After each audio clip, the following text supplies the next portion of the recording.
WNST, Towson, Baltimore, and Baltimore Positive, still broadcasting in high definition AM radio at AM 1570. Everybody's checking us out. We're going to be doing the Maryland Crab Cake Tour beginning next week. Got a lot of things going on with opening day. The Maryland Lottery has me giving away the old school 50th anniversary instant scratch off, just like the 70s all over again.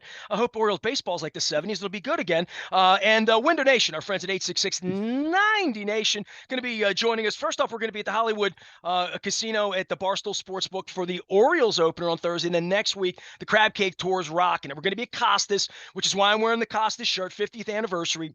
That's on Wednesday to kick off opening day. And then big doings around here. The Boss in town on Friday, opening the new CFG Bank Arena, and then the Eagles on Saturday. We're going to be down at Fadley's eating some legit crab cakes downtown. Might be our last time at the old Lexington Market, so it's going to be good doings around here. This guest is one of my favorite humans, and she knows that. Old schooler.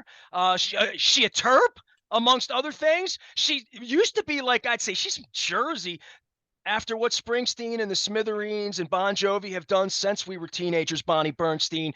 Jersey's all right with the Maryland people. We're all in it together. How you doing? It's so good to see you. I'm doing great, Ness. It's great to see you as well. And congratulations on the blooming of the podcast and all the things you are doing as a full-fledged entrepreneur, my friend. Well, this is where you come in. I remember it was Velvet Hammer, right? You were mentoring young people. All I did here is hire young people. You could put on my competitor at the fan. I hired them all. So like literally giving people a start and opening something new. And everybody remembers you. I have pictures of you and me at the 1995 World Series in the snow. At Jacobs Field. You know what I mean? So like, and then, but that's not forever. And it was fun. And I had a flip phone and you had a gig and your hair was done and you're an ESPN. Like, but you think at that point, maybe I'll be doing this 30 years later, but then things come and go and opportunities. You're doing something now that I know is like a real passion project and a place in your life where I think you really have something to say about the space. Yeah, well, thank you, Ness. It's interesting because there are still people who I get hit on Twitter. Oh, when are we going to see you on CBS or ESPN again? And I think once you've been on a platform, people think you're there forever, and I loved every single second of that. But even when I was broadcasting at the highest level, I think I realized that I had an entrepreneurial itch that I needed to scratch. And it really played so much into my ability to bring all of the creative ideas that I wanted to bring to life, actually bring them to life, which the reality is when you're in the thick of that big corporate ecosystem as talent, I'll use in air quotes, it's hard to get a lot of those creative ideas across the table. And so you mentioned Velvet Hammer Media. That was my first company. That's more on the consulting side, the mentoring side, working with brands and helping them build their storytelling. But Walk Swiftly Productions is actually the production company that helped bring the podcast that you've been kind enough to let me come on here and talk about to life. And that's called She Got Game, Inspiring Women Inspired by Sports. And it's really, I would say, a unique celebration of the 50th anniversary of Title IX in that we showcase 10 women who are celebrities and industry leaders and world-class athletes. And what they all have in common, their common bond, is that they played sports growing up, and they talk about how all of the life skills they learned as athletes has helped, how they parlayed that into professional success. And that's the really cool through line for the podcast. Well, I guess 50 years ago when, we're just Andrea Kirby was on the air here in Baltimore. When I think of journalists having a platform, other than I guess gymnasts and Nadia Comaneci and women's tennis players, we just Cal Ripken's foundation honored Billie Jean King here the other day. I mean, like literally 48 hours ago. So these legendary people, but they were, for if you're a young lady who may want to have been a gymnast in New Jersey to maybe get a scholarship or wherever that was for you on your trail, to look and say who are the people that are leaders, but then what happens when their ESPN, CBS moment's over, when they're not an athlete anymore, what they wind up doing with their lives and the wisdom that's brought along the way, in every ways. Being a journalist where we had we could ask questions of people and learn things, to be able to distill that knowledge and that wisdom down for people and to say, in a cogent way. It's just something I'm very drawn to that. I like learning. Yeah.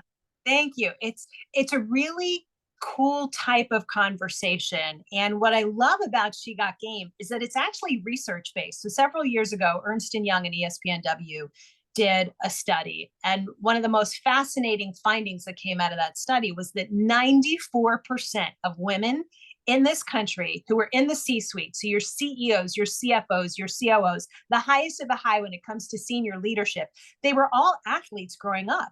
And they draw the distinction about what they learn, the leadership, the teamwork, the resilience, the accountability, the time management, everything we learn as athletes that we never talk about when we're athletes, right? Like, talk to a young girl and ask her why she's playing sports. It's not like, oh, I want to learn how to be a great leader and be accountable so I can use those life skills to be successful in sports. We're not having those conversations, but they're really important conversations to have. And here's why.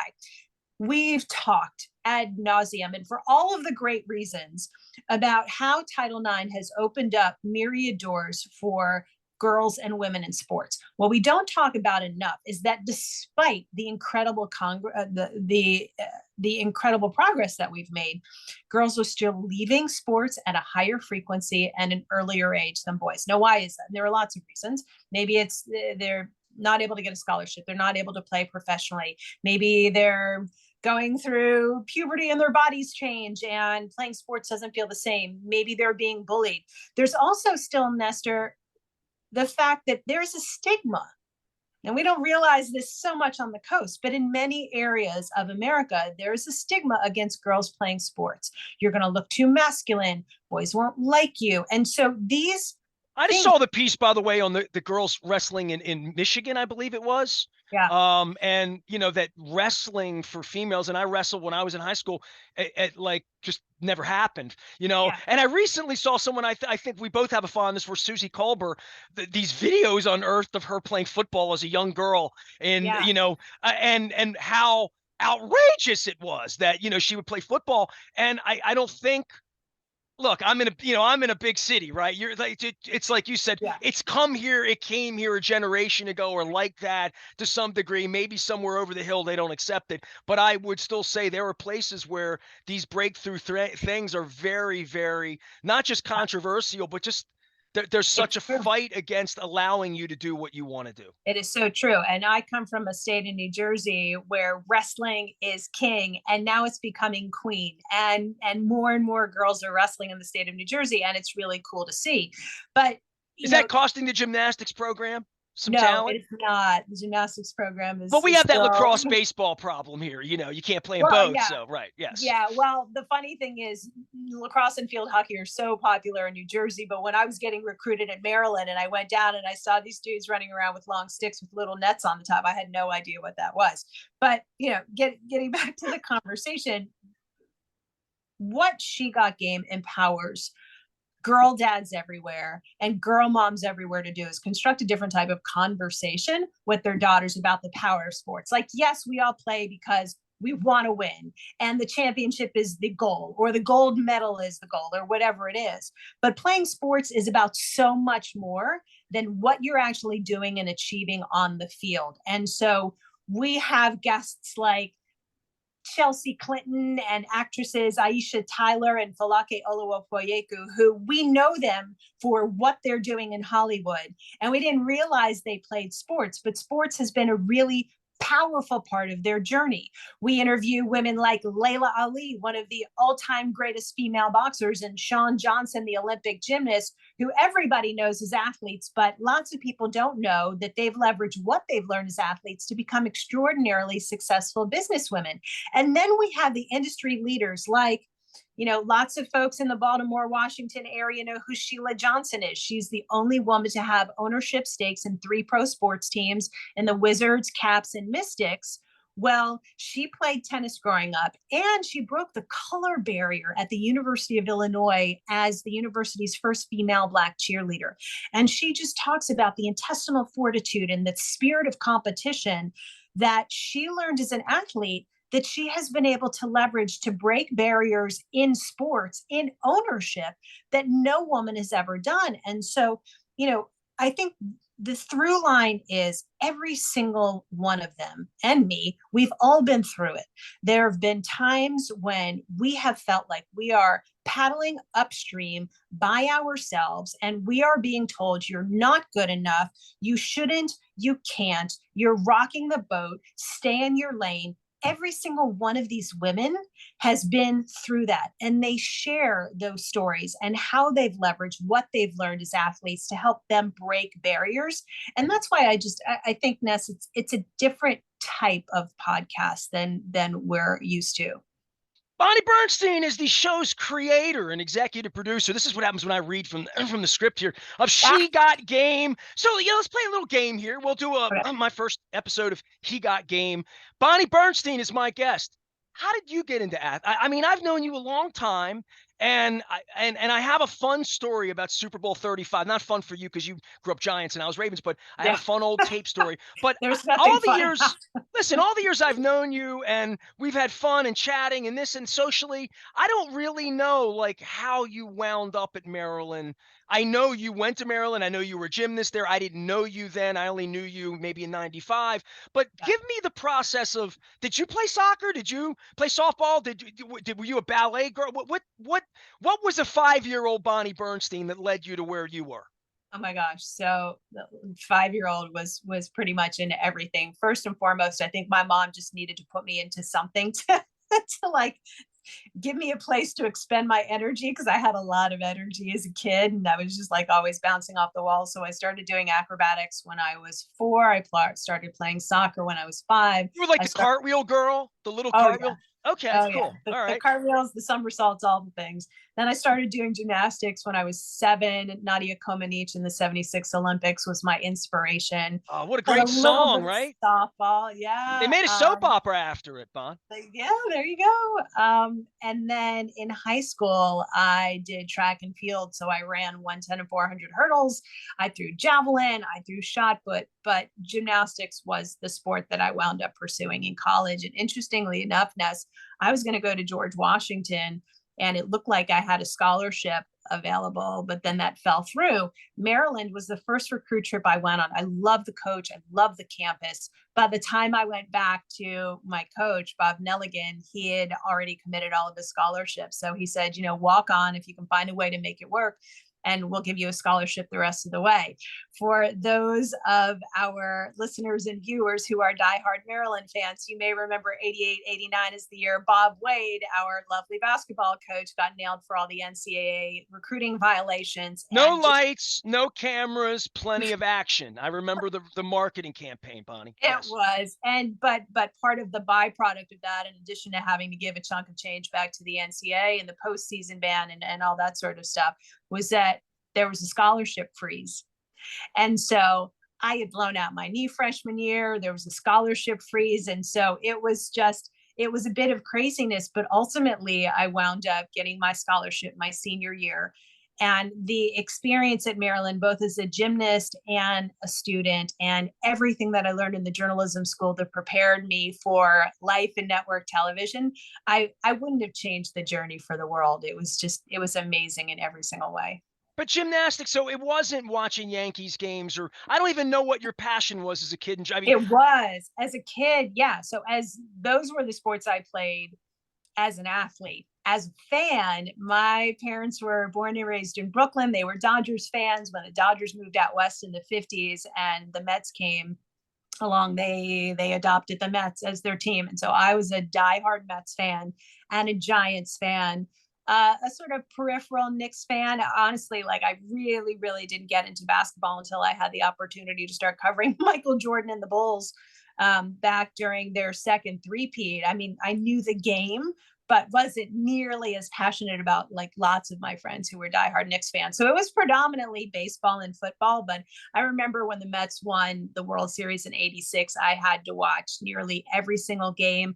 I knew those guys inside and out. You could have pulled the names off the back of their jerseys, and I would have known by this Daryl Strawberry sweet swing or Doc Gooden's pitch on pitches on the hit. Like I would have known every single one of them. And that was a pretty amazing season for the Mets. Well, I would do a whole hour He Got Game with you. That was just a little taste of, getting to know Bonnie Bernstein. I want to ask you because, like, I always thought you were the greatest sports radio host, and you were always when we did stuff together, Mickey Mantle's and different places when I was out. I loved having you on and being a part of what I did, and thought you were such a natural at talking to people and getting things out of them. And I don't know the sideline reporter gig, and I can cartoon it and make it the coach, how did it make you feel? How did it feel to hit the winning shot?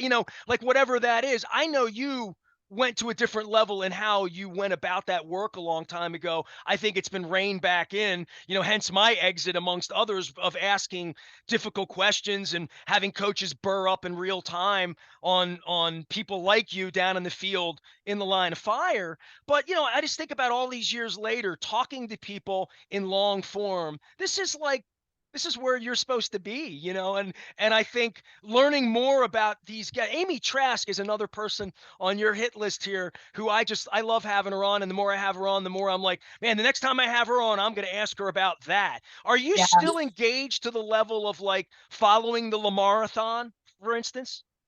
Probably not as close as Raven fans are, but obviously I see what's going on with Lamar, and I've always found it interesting that he decided not to have an agent. And I see both sides of the coin because I've gone through phases where I haven't had an agent, and I think Lamar's thing to a certain extent is there's no substitute for the personal relationships, whether it's with Bashotti or Harbaugh or whomever it is. I mean, Lamar has been fully invested in this team. But on the flip side, when you're negotiating always gets hard. Always gets hard. And the benefit of having an agent is you have that middleman who can play the bad guy. So when and if, and I know that Lamar's asked for a trade, but in the event they're able to figure it out and he stays, you sign that contract, you get on the field, no hard feelings. It wasn't personal, it's just business. But the person who was handling the business part, the really tough part, was somebody other than you. So, for Ravens fans, I really hope things get worked out. He is a gem. I've followed him since he was playing at Louisville, and he's a really special player and a special human. And I just hope it all gets worked out. So this inspiration and the entrepreneur side of this and the podcast side of this, what's the next step in all of this? Because you said a lot of production going into this, second seasons, for you in focusing on this, what's the next thing you're doing? Because I don't see you on ESPN, but I do see you tweeting about the Terps and the Lady Terps Yeah. who had a rough go a little earlier in the week. But I think to some degree, I see your Terpdom. That's never left you.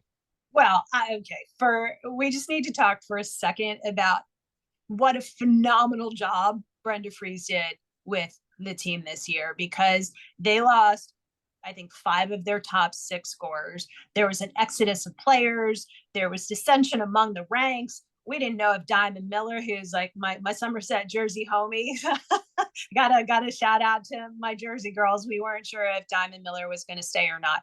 And so from there being zero expectations and all sorts of question marks to getting the Elite Eight, I mean, South Carolina's won 42 straight games, 36 this season, and you're dealing with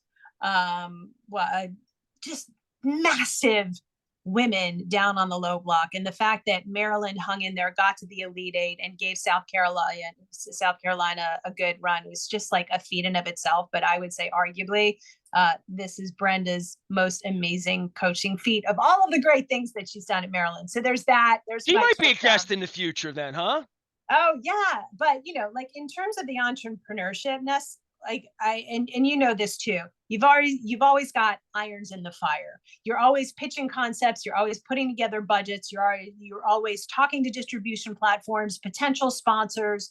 How are you going to bankroll these projects? So there are a lot of irons in the fire.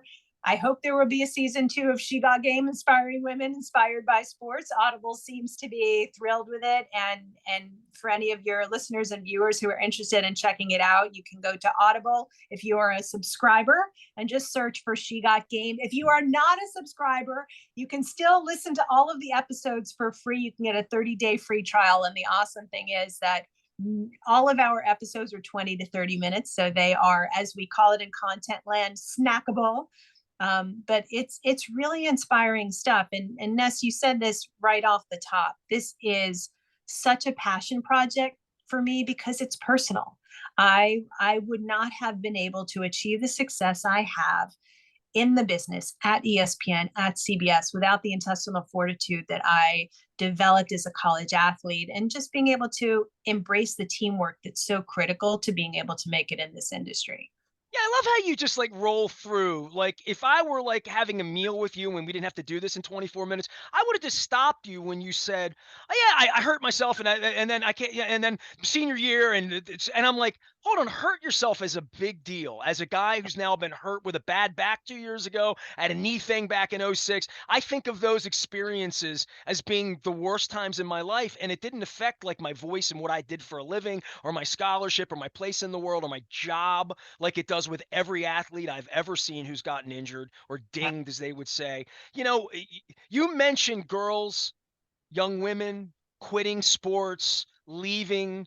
I have a cousin who was much like you, played sort of a non-revenue sport on the West Coast. She was a tennis player, Pac-10, played at Arizona. She was a stud. She played with Dr. J's daughter in San Diego, and all she did was hit balls, hit balls, hit balls. She went to college. I don't think she's picked a racket up in 20 years. She threw her hip out, hip surgery, like all of those things that happen to football players that we see, old injuries. I would think there's some old gymnastics injuries for some old Bonnie Bernsteins and a million other people like you that quit when you get hurt and say, hold on here. I'm not going to the Olympics. I'm not Nadia Comi. I need to focus on my career, which you did a pretty good job of either way.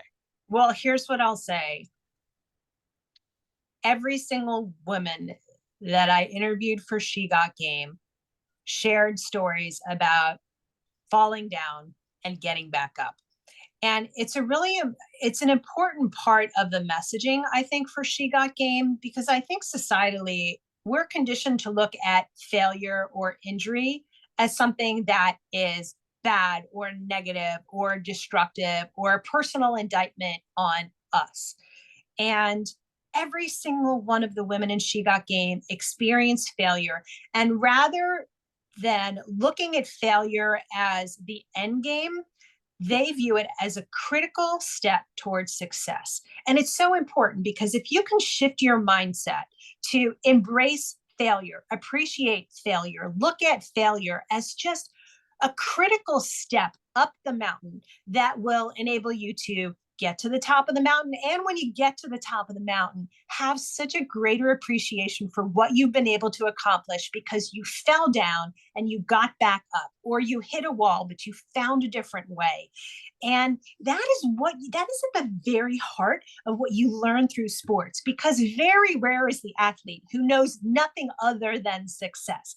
They have experienced hardship, failure, injury, being told they can't, being told they're not good enough. And when you take that path and you stay on the journey, it has such greater impact on your life than you can ever possibly realize when you're in the moment. And at the heart of She Got Game, that's what this series is all about, inspiring women to let them know what the possible looks like if they stay the path. Did you see the kid from Iowa get pinned who's never lost 2 weeks ago, and his mother?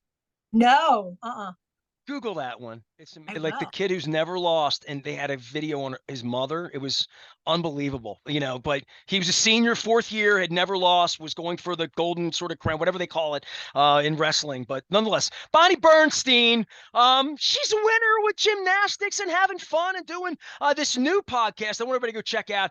It's called She Got Game. She's the show's creator and executive producer and entrepreneur, and always doing good stuff. And we'll talk some turtles somewhere down the line. Come down here, get yourself a proper crab cake with me somewhere along the line. All right. Talked about crab cakes right at the top of the segment. I was like, oh, that sounds good.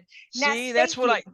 it's my Thank you. enticement. You can smell it from here. It's Bonnie awesome. Bernstein, go follow her out on social media and all the good places that she is. And if you love the Terps, you'll love Bonnie on Twitter because she loves the Terps too. She always a Terp. I am Nestor. We're getting the Maryland Crab Cake Tour back out on the road on the 5th. We're going to be at Costas, which is why I'm wearing the shirt, over in my homeland of Dundalk on the 7th at Faley's. And we're taking it to Captain Larry's downtown in Federal Hill on the 27th of April as well. All of it brought to you by the Maryland Lottery in conjunction with our friends at Window Nation. I am Nestor. We are WNST, AM 1570. Towson, Baltimore. We never stop talking Baltimore positive.